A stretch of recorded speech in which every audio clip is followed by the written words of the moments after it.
Ilang miyembro ng bandang Side A nagsalita na tungkol sa pagbabawal kay Joy Generoso na kantahin ang kantang Forevermore.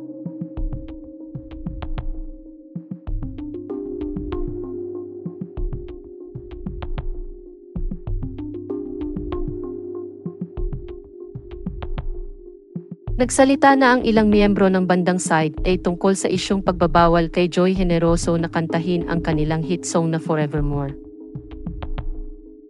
Sumikat ang bandang Side A noong dekada 90 at ang bokalista noon ay si Joy Generoso o kilala rin bilang si Joey G bago ito nagsolo noong 2015. Ilan sa mga napasikat na kanta ng banda ay So Many Questions, Tuloy Pa Rin Ako at Forevermore. Ngunit sa Strings and Voices concert ni na Joey G at Noel Cabangon noong October 2024 sa BAL Theater, San Leandro, California, ay tumanggi si Joey G na kantahin ang kantang Forevermore. Ibinahagi ni US-based Filipino-American talent manager na si Oliver Carnay sa panayam sa kanya ng Pep.ph na sinabihan daw si Joey G na huwag nang kantahin ang kantang Forevermore. Naglabas naman ng pahayag ang dating bass guitarist ng Side A at composer ng Forevermore na si Joey Benin kaugnay ng isyung ito.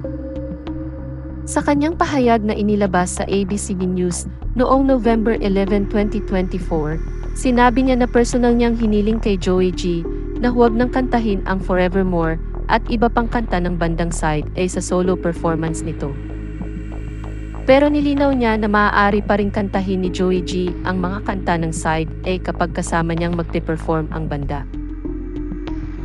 Sa isang recent press conference para sa upcoming concert ni na Janine Teñoso at ng Side A sa November 30, 2024, ay naglabas ng saloobin ang ilang miyembro ng banda kaugnay ng isyong pinagbawalan umano nila si Joey G na kantahin ang kantang Forevermore. Unang sumagot ang drummer ng banda na si Ernie Severino at kinumpirmang pinagbawalan ni Joey Benin si Joey G na kantahin ang kantang Forevermore.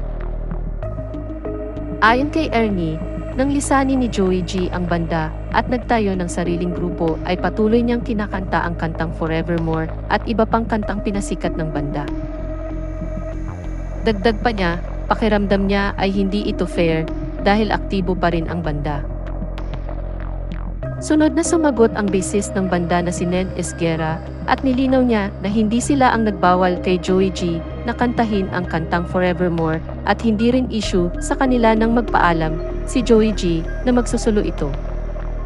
Nang tanungin naman ang banda kung papayag ba sila kung sakaling magkaroon ng reunion concert ang Side A kasama si Joey G, sagot ng keyboard player ng banda na si Naldy Gonzalez, kung magsasama lang kayo ng dahil lang sa pera at ganun pa rin ang pakiramdam nyo sa isa't isa, wag na lang. Samantala, magkakaroon ng benefit concert sina Janine Teñoso at ang bandang Side A sa November 30 sa The Theater of Soler.